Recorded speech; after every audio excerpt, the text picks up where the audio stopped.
There's a movie of Kurosawa, Japanese Kurosawa, is that Kurosawa? So there is a story where five people, it's a crime, and all five see the world, the crime very differently. They describe. So you will hear everyone describing differently. This is my description of the untold stories of Aravind.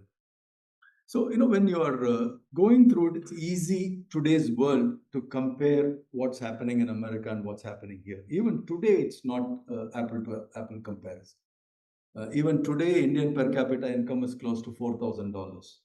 That was the per capita of US in 1960.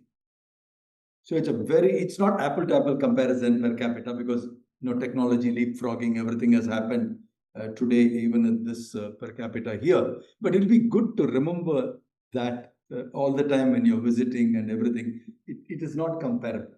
An $85,000 per capita and where we are, parts of it may be relevant and comparable, but most of the community that we serve, it is very different than what the communities in where you serve.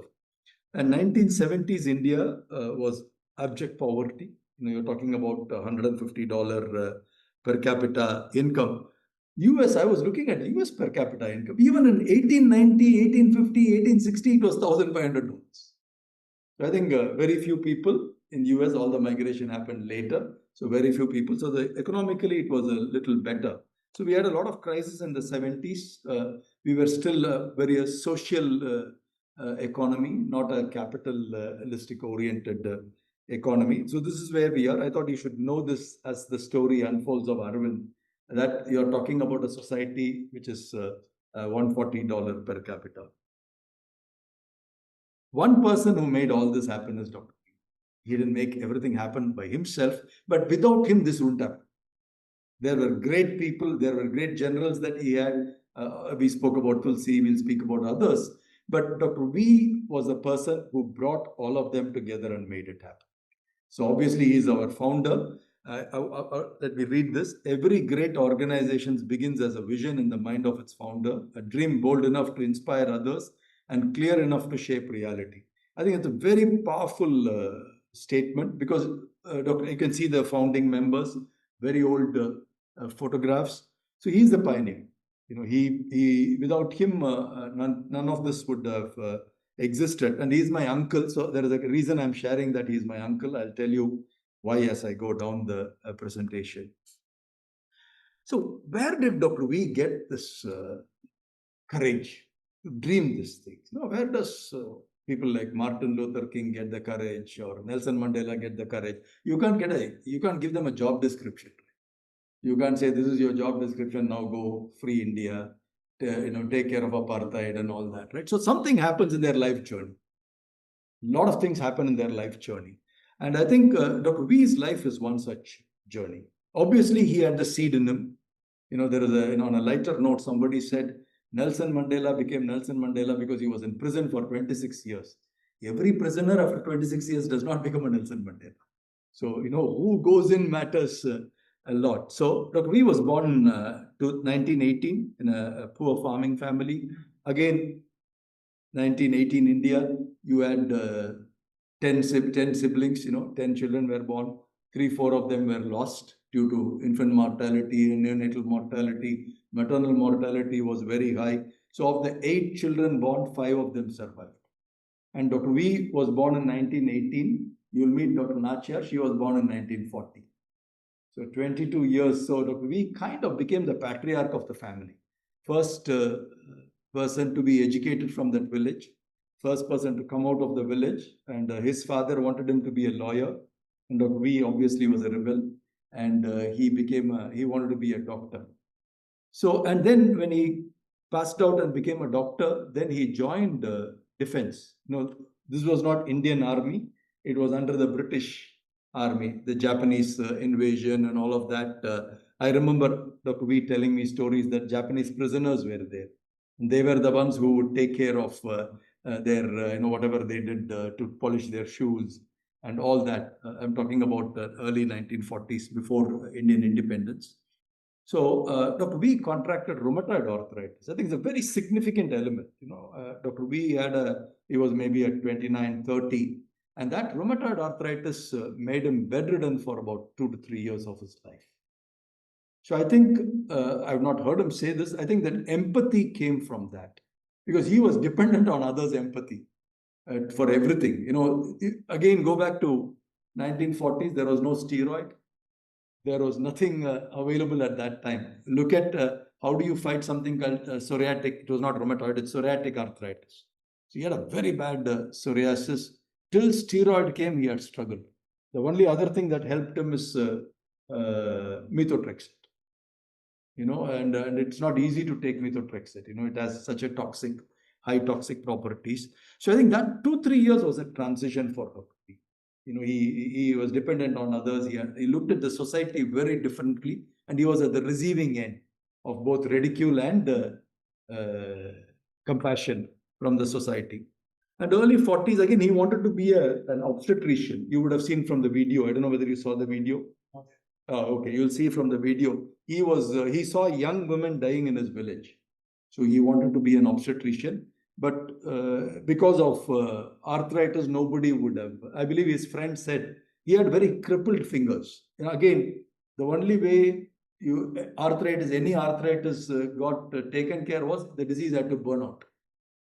So when it burns out, it kind of disfigures all your joints and everything. Dr. V was having all that. So he couldn't do any other field. So somebody said ophthalmology is the lightest field you can take, either ophthalmology or dermatology. He said, and somebody in the ophthalmology encouraged him to join. So that's how he became it was an accident. That's what he would say in the video. And he was very passionate. He grew in that field. He did a lot of work. And I was talking to you about malnutrition work and all that. He was an institution builder. Even in the government, he ran one of the finest government departments.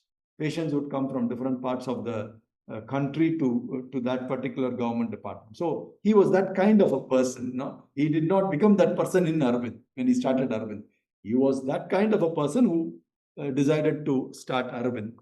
And the government recognized his service. Even before Aravind was started, he had a highest honor, one of the highest honors in the country for civilian recognition. So Padma Shri. In 1976, again, India of that era, average life expectancy was 44 in 1976-75. So he was 58 and he had to retire. Aravind, the name Aravind comes from a philosopher, Sri Aurobindo, Aravind Hospital. So Sri Aurobindo's teachings were inspiring Dr. V. So Dr. V wanted to go and do spiritual work after he retired. But the family did not want him to go there. Family, because he was a patriarch, everybody had loyalty towards him, which is my father, my aunts, 2 aunts, and one more uncle moved away. He was an entrepreneur in a different kind. I think my uncle, that uncle and the other uncle are the entrepreneurs. The other 3 are, when somebody asks you to go in a straight line, these people will keep on going in a straight line. That's my father, Dr. Nachar and all that. They had that unquestioned loyalty towards this. So when Dr. V wanted to go to the ashram, people said, no. My father was building a rental home. I mean, the home that you will see, I'll show it in a picture. He was building a home. He said, I'll convert this into a small clinic. Why don't you continue to do what you are doing? So that's how the whole journey started. And even before he had started Aravind, he started talking about McDonald's. He had visited Chicago. He had gone to they had something called as a hamburger university or something like that. So he was very fascinated. How can they standardize? How can they replicate in different parts of the world? He said, eye care is more important a product than burgers. Is there a way where we can replicate what they have done for giving eye care? He was way ahead of his time, even then. And so the other important element, inspiration Dr. V had was, you'll visit this temple in Madurai. It's about close to 1,000-year-old. I don't think it's exactly 1,000, maybe 900 years old temple. This is a Meenakshi temple, very, very well built. It's an 18-acre property. You'll see it. It's very ornate, very deep carvings. What you saw yesterday is a different style of building. This is a Pallava architecture. What you see is the Pandyan architecture. Cholas were the pioneers, but the Pandyans also learned it. Again, these are all cut into a rock, but they are rock is cut and brought to a particular location and built as a temple. So that's a very different art. So he would always keep telling this. This is from his diary. Temples are not built for individuals or by individuals. They are created for all humanity by a band of skilled and dedicated workers. And the result is a living, timeless gift to the world. And it can be the same with institutions like ours. So for him, he was not building something for the next 30, 40 years. He was building something for the next 1,000 years. That was the kind of expansile mindset Dr. B had. Again, going back to 1976, imagine this 78-year-old, 58-year-old man, retired. People, he had a grand vision, but that was not yet unfolded, right? It was only what he was sharing with people. So at 78 when he retired, 76 when he retired, people said, why don't you go to the neighboring town, which is Coimbatore? Coimbatore is an industrial town. It has a lot of textile mills, lot more affluent than what Madurai was. They said, why don't you raise money? You're doing a not-for-profit work. Why don't you raise money? And he said, okay, I'll do that. And he went for a week to Coimbatore. And after a week, he had very little to show. People invited him. People were nice to him, the senior doctor. But people didn't take him seriously on the purpose and mission. So people gave some token amount of money. Oh, when you do it, we will give you. It was a rented building. So the only people who stood and believed in him was the family. His siblings were the one, and the people who had married, the siblings had married. So they were the people around him. That's why the family becomes very critical in that sense. So about 5 members in 1976. Today we are about 60 members. But at 5 members, imagine we were only 11 employees at that time when we were founded. So at 5 members was significant. Today in 2024 or 25 with 60 family members, we are 8,000 employees. So the definition of family is changing. It's not by blood. It's people who have served the institution who are more passionate. I can tell you, I'm sure you all know, right?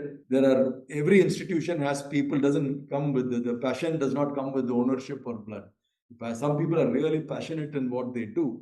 We have countless people of that member. So the challenge that you asked a question, right? 2046, the 60 will become 200. We are not forcing all the 200 to join our bill.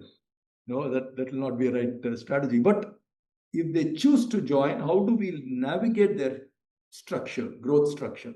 How do they not affect the institution negatively? So they can't be entitled coming into the institution.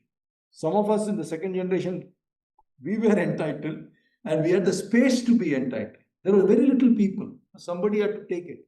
Entitlement came because you are also willing to stretch a lot more. Today, it's not like that. Today, everybody is, it's a competitive ecosystem within the organization.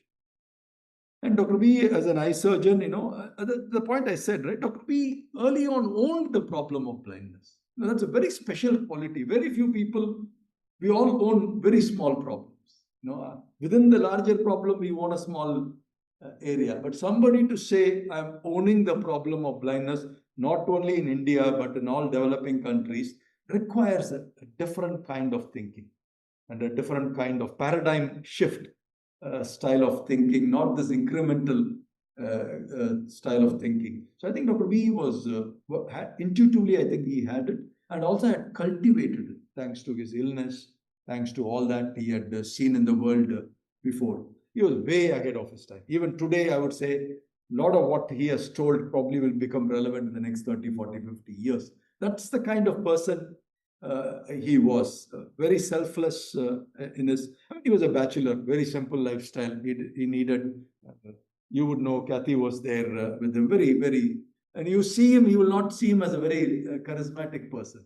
Very ordinary, hunchback, walks with a walking stick. He's not one of those leaders who can articulate very well. But something attracted people to him. People kept coming from different parts of the world to be with him and to meet him and to be part of the work that he did.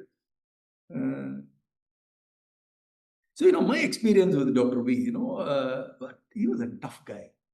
I didn't have a great, I kind of was unhappy as a child because he was a disciplinarian. He would wake me every morning at 5 a.m. and I was hardly When the hospital was started, I was 8 to 9 years old. From that day till I went to college, which was when I became 18 or 19, I had to wake up every day at 5 to 5:15 a.m., go to the free hospital, the paying hospital, and ask how many surgeries on that particular day. He very well knew how many surgeries was there the previous day. So he made it a point. I had to do that. And I did it. In those days, without phones or anything, what do you do? Anyway, somebody has to go. So I cribbed because my cousins were all sleeping till 8 a.m. School days we would wake up. But other days they were all sleeping till 8 or 9 a.m. I was jealous of them. I said, what is this? What is wrong with this man? I was born in the wrong house. You know. And but he was also the other, my father was a very tough man. We all had fear. That was how his style of working. But Dr. V was very easy to deal with in many matters. When I didn't get good grades, Dr. V was the go-to guy. He didn't care about the grades. He didn't bother about education, the formal education, right? He said, "Oh, bring it, sign it. Next time do it well." My father was a well-built guy, so it was not easy to go to him. But Dr. V taught me a lot. I think the big takeaway from Dr. V is his way of thinking. When you sit and talk to him, you feel he is kind of talking in multiple time frames. In one conversation, he is talking decades from now, decades away, incrementally, and also very different. So that was a very interesting way of thinking. I think I just saw it and appreciated it. Second, his books. He was a very, looking back, he was a very interesting. He had different kinds of books. From, I'm sure some of the books you would have heard, right? The older days, Casaneda, Lopsangrampa, all those Mexican mushroom, from that to deep spirituality of Mother Sri Aurobindo, other kinds, Hindu. But he was not religious in that sense. But he was experiencing and experimenting everything.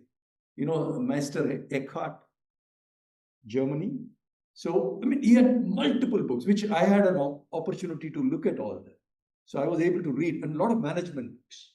He had Ray Kroc's McDonald's, how was it built? How was Marriott, the other guy. So that's the kind of person he was. Whenever he would travel, he would get it. So I learned a lot. After joining Aravind, I slowly appreciated and understood what he was. But I still complain about him waking me up at 5 a.m. That I can't forgive him. And 1976, this is the rented building in 1976. And look at all these founders, And I'll go one by one, each one. You'll meet all of them except Dr. Nam is not there anymore. Dr. Nam is this person here. He passed away recently. And my father, he passed away in 2021. You'll meet all the other people. And they are more the custodians of the values of Aravind. They are not they are on their late 70s or mid 80s, all of them. Dr. V passed away in 2006. It's about 19 years since Dr. V passed away. So this is the journey of Aravind, the early days of Aravind from a rented building. The other important element of Dr. V, I think where Aravind stretched itself was, even when he had this rented building, he wanted to do free care. Imagine, very little money, 11 beds, there is nothing. But he said, I will not start if you don't have a free.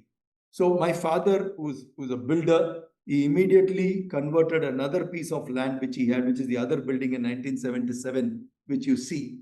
That building was again a property for the construction company, which my father was part of. He converted that into a free hospital. So land acquisition and financial availability, a lot of times in our own life journeys, right? I'm sure there were times we took a left instead of a right, or sometimes a right instead of a left. We don't have any logic, but that's what has shaped our lives and our careers. I'll give you an example. This was a small hospital, 1978, 70, 77. My father was going in a train from Madurai to Chennai. He had his friends in the compartment. They were all going together. So during the conversation, you go to Madurai, you will see a movie theater, not very far, about maybe 50, 60 meters from the existing hospital. So in the zoning of the that particular layout, they had two places. One is this as a movie theater, and the other property. The movie theater owner was the other guy who was traveling along with my father. So he told my father, if you are not building a movie theater, I will give you this land. So my father said, I'll build a theater, but it won't be a movie theater, it'll be an operation theater. So I think that's what, so that random event conversation is how Aravind acquired that first piece of land. And how do you finance something like that, right? They are working in an 11-bed clinic, and that's the only time Aravind borrowed money, for a project. And that time it was not a big money, maybe 10,000, today's equivalent of $10,000 of that. The value might be much more today. But they didn't know how to apply for a loan. Again, not era before internet, all of that, right? They had not borrowed money. And that was a big money for the family at that time. So I believe one of the general managers of one of the leading public sector banks, State Bank of India, came as a patient. He had a surgery. So he saw what Dr. V was, what the people were, the commitment. He said, Dr. V, I will help you to write the proposal. So this man sits, he's a general manager. He sits and writes that proposal, helps them. He says, I can't give the entire money of what, $10,000. I will give you $1,000. You will have to show me that you will pay the interest for the next 1,000 will come. At every payment you make every month, I'll release another 1,000. So this building that you see was built over 3 years, not because it took 3 years to build, because that is how the cash flow kept coming. So that is how this building, and this is the building you're going to go towards that building. And look at this, who has laid the foundation? The foundation was laid by Dr. Skipens.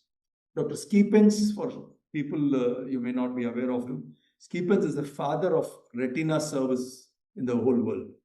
Today, if retina vitreous surgery is available in this world, it's because of this gentleman, Skipens, who made that possible. So Dr. B had those kind of friends, people who were really game-changing in the world. That was an era many people had the opportunity to do something like that. So they saw potential in Dr. V. Dr. V was able to talk to them at their level. Another important element, I was telling you why we are happy that Aravind Eye Foundation is bringing all of you. Aravind was not built by people within Aravind. People within Aravind contributed, but people from outside Aravind, especially from US, have played a significant role in where Aravind is today. People like Fred Munson. I mean, there are quite a few names. You will meet maybe Leon Elvine, who is coming to deliver his lecture. You will meet a lot of people, Christine. I mean, you just name, some of them, or you may not know, but I know at least 20, 25 people who have significantly contributed to this journey.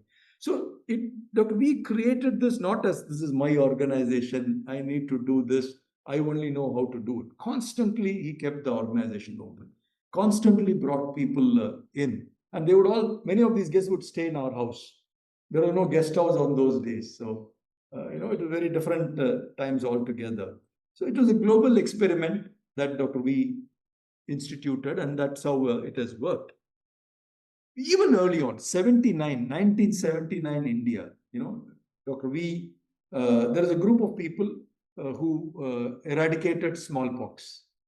They were all hippies from that generation. They had become, one of them was a public health. They had worked because they believed in a particular guru called Neem Karoli Baba. Kathy knows Neem Karoli Baba. It was a big name. It may resonate with you. Steve Jobs spent about a few months with Neem Karoli before he came back and set up Apple. I'm talking about the first Apple, not the second Apple. And Mark Zuckerberg was there because Steve Jobs asked him to go. Neem Karoli Baba had passed away, but he wanted him to go. So he had some influence on those people. So these were followers of Neem Karoli Baba. They were looking for a purpose after eradicating smallpox. So Dr. V convinced them that blindness is the purpose that you need to take. Dr. V, every opportunity he got, he recruited people, to fight blindness. So in 79, we had a team from Nepal. first team from, imagine this is a very small organization, hardly 15 employees. They bring 20 people from Nepal and train them in cataract surgery, train them how to set up a hospital. And today, Nepal is a leading example of eye care in the world. And Nepal, 70% of Nepal surgery is done for Indians because of the border proximity to India. So it's become a very vibrant journey. The bigger lesson there was Dr. V did not take these constraints too serious. He was willing to spread. He was willing to take a larger call, even though his resources were very limited. So that's how it happened. And you can see in the history of Aravind, there has always been seeding of a larger thought in Aravind. When it comes to LICO, you will visit there, you will hear a lot more. Oro Lab. I mean, think of Madurai with one flight a day, not connected, thinking of solving blindness in Africa in 80s and 90s. And then thinking of making world-class products for ophthalmology. So these are all, it's very difficult to think logically. You have to have a leap of faith for some of these things to happen. But that was who he was as a person, not only him, but everybody. The other important element that came was the cross-subsidizing model of Aravind. That's what you will learn. The paying patients pay and the free patients get care. This came because Dr. B said no one should go blind for want of money or care. He set up this hospital. You have to make ends meet. The only way it could meet is paying patients pay and the free patients get subsidized with that. So that's how it happened. The other important element of Dr. B is nurturing people. Again, you will see a lot of this as you go through the next 3 days. He touches people very different. People, like even Aravind Eye Foundation, like Christine Melton, she came as a resident way back in 91, 92. Not even 91, sorry, before that, 86, 87. Even before I went to medical school, I went in 87. So she came at that time. And look at the continuity except for that connection with Dr. V and the founding team members. That's what kept her going. And then subsequently, Donna, Kathy, all of them, it kind of became a force multiplied in how it all went. To me, if you ask me what was the biggest strength of Dr. V, was finding the right people and traveling with them over decades. Some of them, I showed a picture of Fred Munson. This is Fred Munson. Fred Munson was a retired professor from business school, University of Michigan Business School. He came to Aravind for 40 years, every year, and spent 6 weeks. He and his wife, his children, one of them is a board member, but every year he would come. So all of us, Fred was the uncle that we can all go. The second generation had to crib and complain about the first generation. Fred we were all waiting for him to come every year. We had bundles, piles and piles of loads of complaint. It's very difficult to live with all these successful people. So it's very, they have so much passion and energy. It's very difficult to find your own son to grow. So the second generation had to jostle around. But if it was a struggle to us, the third generation is struggling even more. We have also joined into that canopy that prevents them growing. So again, you will meet some of them, as I said. I think this is a very unique set of people with unique qualities, with tremendous sacrifice that they all came together and did what they did. A lot of times we only talk about people who are in the front, fighting the battle, doctors, managers, all. But here, my aunt, Ms. Janaki, and my mother, Ms. Lalita, they kept the family together when all this was happening. All the rest were working. All the rest were running around. Who will feed the family? Somebody had to do all that work. Somebody had to buy everything, take care of the family. So these two women did that significantly. And, my father was a tough man. Mr. Ramasamy was my other uncle, Janaki's husband, was a contractor. So my father was part of a construction company, along with partnering with all of them. So this is my father. So he built the infrastructure. He laid the future of the organization. He built about close to 3.5 million square foot space for eye care in his journey from 76 to 2021. And he worked till the last few days of his life. This building was started by him when he was 82 years old. So he completed when he was 85.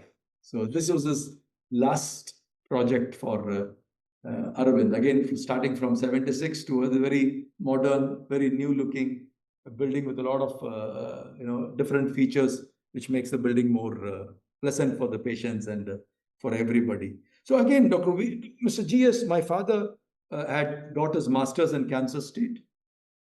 So he was well educated. He had worked in US for a few years. And then he came to India. Very few people came back to India when they went to US in 70s.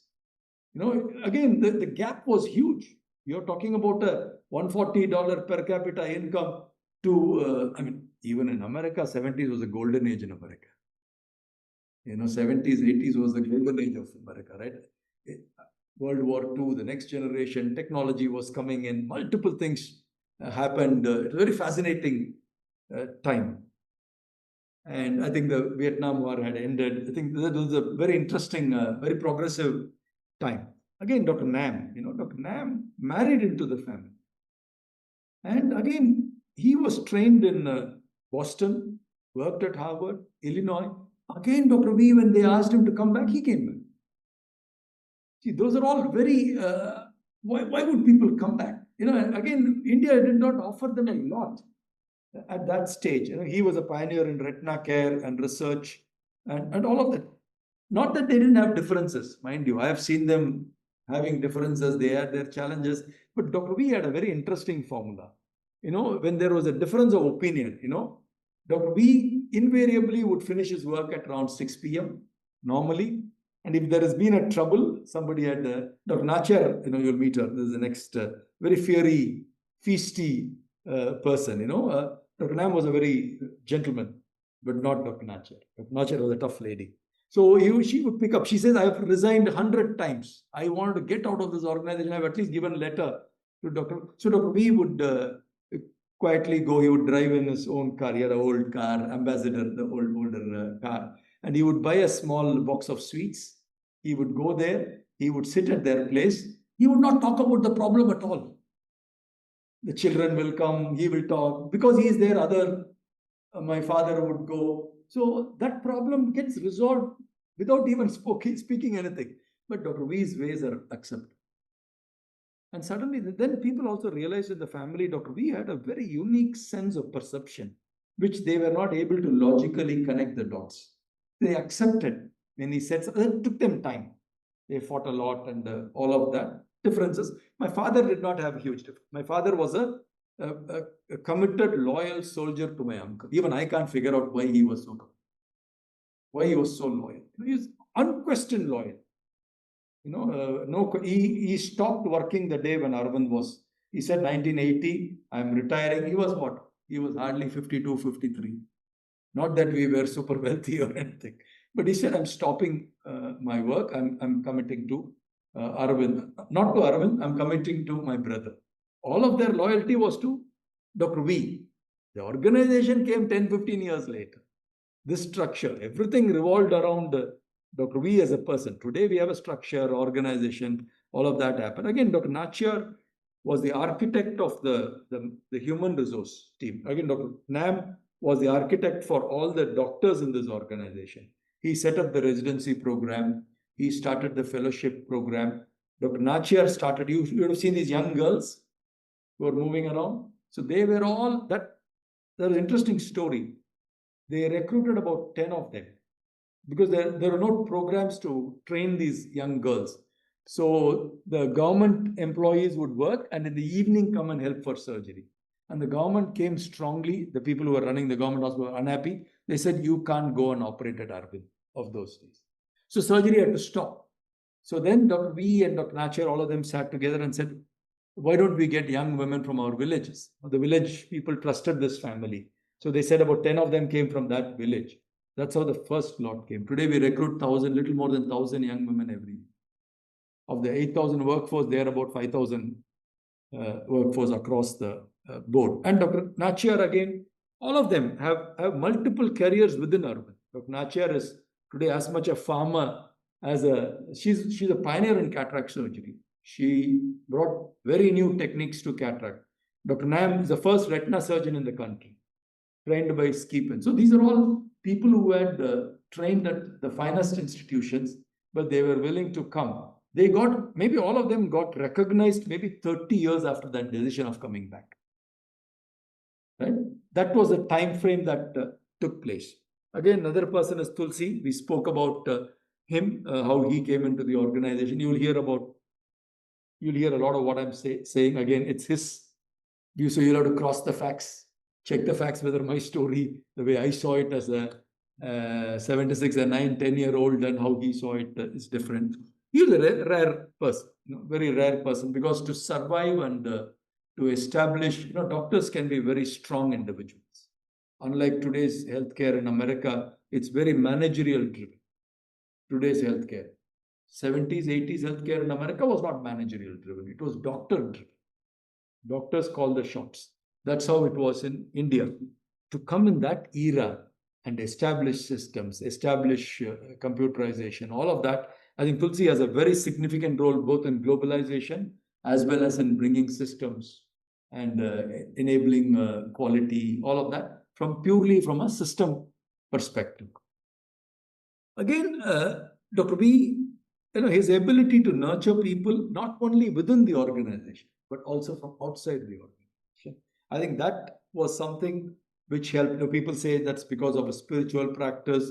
People, it's very difficult to explain some of these things. If you you ask somebody who kind of makes beautiful music, it's very difficult to intellectually tell why or how, or a player, it could be a football player, a soccer player, whatever. Very difficult because they have a perfect combination, which is such a rare. Maybe it's a lottery they receive, and everything falls into place for that individual. Again, a lot of innovations that you see in Aravind came out of necessity. You will hear a lot about it. Again, allied ophthalmic personnel, because there were not people. Very few doctors in the society, so we had to do more surgeries. So the two-table surgery system came. You'll watch a video about it. Again, a lot of outreach program. India in 70s, 85% of the population were rural. Today's India is 50% rural, 50-50 urban. Tamil Nadu is a little more urbanized than other states. So Orolab, I'm going to give this presentation to you. So it's for you available so that you can always have it in case you want to have it. Orolab again because we were not able to get the lenses, we had to import. So we had to. So again, I always wonder what courage they had to say that we are going to make lenses, which was made in the Western world and sitting in Madurai. And none of them are engineers. All the 5 of them or 4 of them are doctors. One is an MBA. Maybe their ignorance was their strength.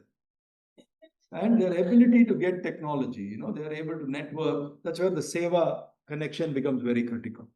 Seva is the organization that people from smallpox eradication started Seva to fight blindness. So they supported a lot in Orolab's evolution. You would have seen David Green, you would have seen Susan Gilbert. All of these are people of that era who made all this possible. So if you kind of look at Arvind's physical evolution, these are kind of the distinct phases of Aravind. I would say the first 2 phases are acute, frugality. Every penny was saved. Everything was done. Phase 3 was much better. We had a little more resources, better technology and all that. Phase 4, today, the best-in-class technology, the best result. That's what institution wants to give. If you're being part of Aravind as an employee, as a doctor, you get to use the best-in-class technology. If you're a patient who is walking in, you should get what is available anywhere in the world. You should be able to get. And that's what Dr. V wanted to give. He strived to give, and he did give. But today, it's real because the resources are also tagging along in this journey. I would say the most productive phase of this organization is phase 2. First, expansion, seeding of globalization, Tycho, Orolab, Nepal, all of that happened in phase 2. Phase 3, phase 4, more of the same. More hospitals, more, the paradigm shifts happened very early on in the organized. We would have, we would have anyway built a building, we would have built it a little more modern. That's what we have done in the last decade or so. So again, this building was a watershed line of our. Till this point of time, we were building buildings from it's a very different way of building buildings. Today it's we try to bring in the best technology, air condition, whatever we can do to speed up the process, make it comfortable, make it safer, build quality. So we strive towards that. So these are some of the newer hospitals, Tanjore and Coimbatore. Very, very, very nice facilities. People would appreciate, patients would appreciate going in, staff would appreciate. Again, Dr. and I spoke a lot about nurturing people around the system, right? Employees outside the organization. He did a lot within the family. So he had this group called New Age Group. He would meet them every Sunday. So you see all these young kids, they are all in their 30s. All of them are in their 30s, mid-30s. So he would meet them I think Kathy was there in some of these programs. He would ask them to, again, he would say, oh, you visited Mahabalipuram, right? Tell me about the temple. So they will have to do, they did very little. The parents had to go and find out what Mahabalipuram was there, what was there. They had to make a write-up. So but the parents were all, you know how it is, right? When the child resides in front of Dr. V, the parents were all anxious. And what he did very interesting was he said, this meeting will happen in every family's house on one Sunday. So every family got a chance. They all met together. They all came together. So he tried to bring the family along. That was another agenda of Dr. V. He was very close to the family. He was very close to the purpose. And he was very close to all the larger group of extended family members. Again, some of the pictures, this is completely the third generation of people. We are the second generation. That's the first generation. There is another cusp generation in between, but they all got married and came into the family. And again, now we are trying to structure. We have something called a Sangamam, which is every year we bring all the family members, not only family members, but people who have stayed in the organization and their next generation. Doctors and managers who stayed, more doctors, 20, 25 years in the organization, their children also become part of this. So we have a formal event for 2 days. They come, they share, they talk, senior people would talk. But mostly the program is structured and conducted by that generation, third generation. Right? And then we have 1 year, it's a formal program we bring outside. Another year, it's a more kind of a holiday. You go and be with the family. So that's what we have done. We have done a few of them. Very interesting. I have a picture which I don't have. Every year that we do, we are missing one member. People pass away. 3 or 4 members get added. Families are growing. So that's how 5 members become, 60 members, and 60 becomes 200. And so again, Sangamam is a very interesting program. Dr. Nachar is very passionate about the family. She tries to rally the family around. Again, in the recent past, last 3 years ago, we had a crisis. We had a particular crisis where one of the members of the third generation, we were fortunate so far. All of us, I have rebelled. I did my MBA. Nobody wanted me to do an MBA. All of us rebelled within the boundaries. So far, we have not got someone who is rebelling outside the boundary. That will happen. You will have a person who will come and be born in the family and will be an outlier. So far, we have all tried to go and then come back to the mainstream. So there is one such individual who did it. So we said we need to create a formal program of mentoring and nurturing. So this program was for 2 years, and every 2 months, all the 23 third generation people met with a mentor. The mentor is right there, the person who's sitting. Actually, he's my mentor too. That's how I requested him to do this. And he did it for 2 years, 2 days. They are all very happy. They went through it. They were very reluctant to go through. Super reluctant. We are already working hard. Why are you sending us to all these things? And then fortunately, they went and they find value in all that. Those are the untold stories of Aravind from the perspective that I have. A proud past, an active present, and an ambitious future. The journey of our institution is still unfolding. As Dr. V always says, much has been done, much remains to do. Thank you.